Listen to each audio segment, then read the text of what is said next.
Hello, Towel Lights, and welcome to the unboxing of Batman Arkham Origins Collector's Edition for the PS3. Now, Rocksteady no longer is doing this game. In fact, it's now WB Games and WB Games Montreal and Splash Damage, which you can see all these great games here. The companies on the back. And, you know, a lot of people are naysaying about that. Kevin Conroy and Mark Hamill will not be reprising their voices as the Joker and Batman. Instead, we got a couple of new guys. But I don't care. I'm still excited. I'm still a huge Batman fan. And I wanted to get the collector's edition because the statue inside of it looks ridiculous. And let's take a look. Let's explore this box together. So let's get this guy open. The thing is, I don't own a lot of collector's editions. The only other one that I have is for the Uncharted series. I have Uncharted 3. It came with a belt buckle, a Sideshow collectible Nathan Drake toy, and then a necklace which he wears in the movie. And honestly, awesome set. It was completely worth the $100 that I paid for it. This is a little bit more, but even still, super great. So warning, fragile, remove product carefully. The packaging materials are intended to protect the product. If opened abruptly, damage to the product may result. Please open the package materials with care. Okay. Everything was made in China, according to this. Alright, we have a Wanted Masked Vigilante, the Batman poster, which is pretty cool. One really great thing about this game is this is the beginning of Batman. The bad guys don't know about him. Commissioner Gordon and the Gotham City Police Department don't know anything about him. He's not, the superhero god that we've come to know in DC Comics that Bob Kane created. So it's kind of cool to see what's going to happen with the criminals and the assassins going after him, because he's just a crazy guy in a costume to them who thinks that they can take them down. And, he won't, because he's amazing, and this is a prequel, and we know he saves the day, but still, to see the origins of Batman will be very cool. Here is something that we haven't been able to see yet in the games. It looks like a Batwing prototype. I'm not sure if you get to fly around in the Batwing or not. I mean, I will find out through playing the game. I'll be quite honest with you, I've been really guarded from the footage. Like, we post a lot of it at DFAT, but I don't watch it because I really just want to play the game. Fresh set of eyes, don't know anything about the story really. I know it's about Black Mask and the assassins going after him. You get to play as Deathstroke, and I've been playing the mobile game, but that doesn't really show you too much. It's more of a beat 'em up with the Electrocutioner, Deathstroke, who else is in there? Deadshot, and Copperhead. Those are the assassins that you get to fight.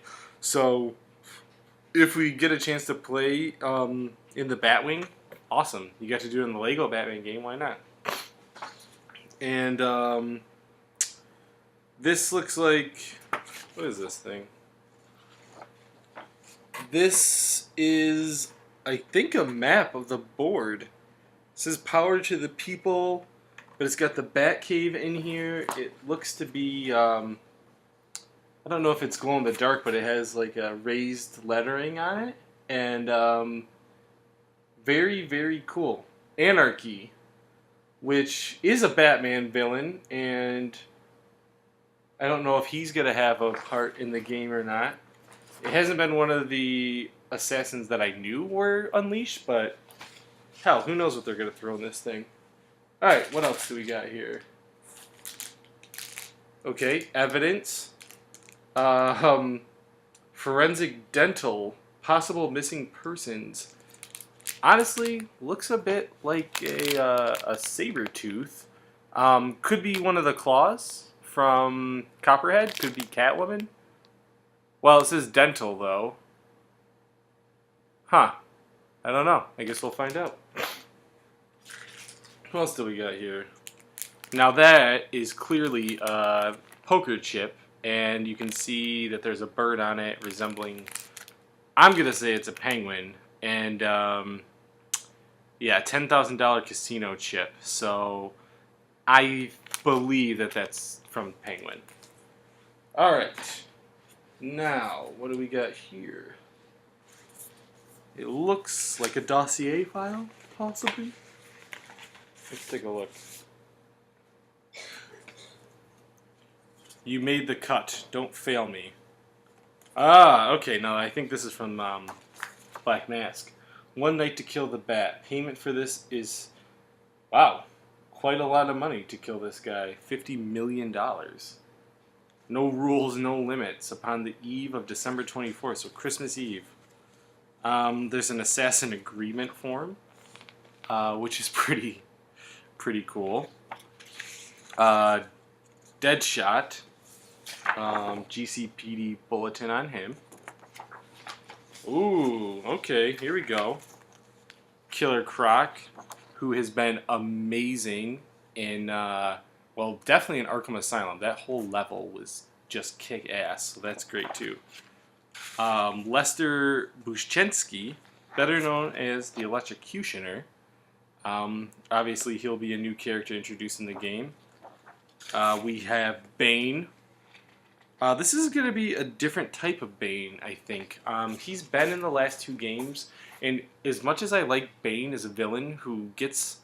I mean, in The Dark Knight Rises, I don't care for him at all. Tom Hardy is a very great actor. His Bane, I couldn't understand what he was saying, so I didn't really get into that too much. But the biggest thing is like, Bane is, you know, isn't he Mexican of Spanish descent? And... you know, he wasn't huge. He didn't have the venom. That's a huge part of what makes Bane who he is. I also believe that we're going to get this one is a smaller Bane too. Maybe sans venom before the venom. Firefly. I do like this character a lot. He has the ability to fly around, set things on fire. Firefly. He's a neat adversary and an early adversary for Batman. We know that. Now Copperhead.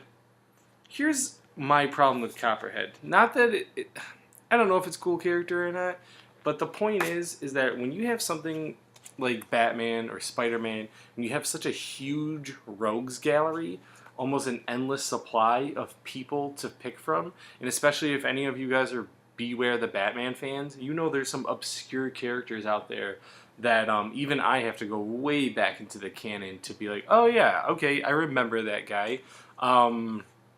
Mr. Pig and Frog, Anarchy, as I mentioned before. Like, these are not the normal Penguin, Joker, Killer Croc, Clayface, Two-Face, Man-Bat. Like, when you have such a huge arsenal of characters to pick from, and then you go and create a character that's never been seen before, it just is like, why? That would be one knock against this game. You know, I'm not going to hold it against the game completely. I'm still walking it with an open mind, but why make a whole new character up when you could just pick up any of those other characters? So yeah. One of my favorites, though, is, you know, Slade Wilson, who is also known as Deathstroke. Obviously, he'll be playing a really big part. He had a big part in the Injustice